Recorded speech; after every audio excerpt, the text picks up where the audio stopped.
আসন্ন ত্রয়োদশ জাতীয় সংসদ নির্বাচনের যে ভোট গ্রহণ সেটি সকাল 7:30 থেকে শুরু হয়েছে।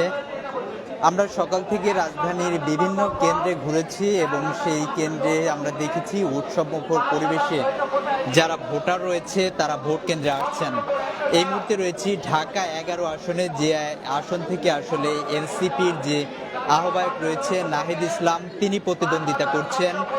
পাশাপাশি বিএনপির যিনি প্রার্থী রয়েছেন ধানের শীষ প্রতীক নিয়ে যিনি লড়ছেন এম এ কাইয়ুম, তিনি এই নাহিদের ইসলামের আসন থেকে প্রতিদ্বন্দ্বিতা করছেন।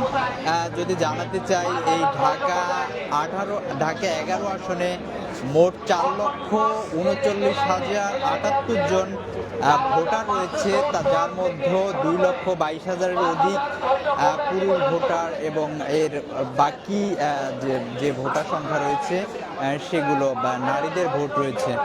সব মিলিয়ে যদি বলতে চাই, এই কেন্দ্রে আসার পরে আমরা যেমনটি দেখছি এখানে উৎসবমুখর পরিবেশে যারা ভোটার রয়েছে তারা ভোট প্রয়োগ করছে এবং তাদের সঙ্গে আমরা কথা বলেছি। যারা ভোট দিয়ে বের হয়েছেন সেই ভোটারদের সঙ্গে আমরা কথা বলছিলাম। তারা যেটি বলছে আসলে দীর্ঘদিন পরে একটি তাদের বহু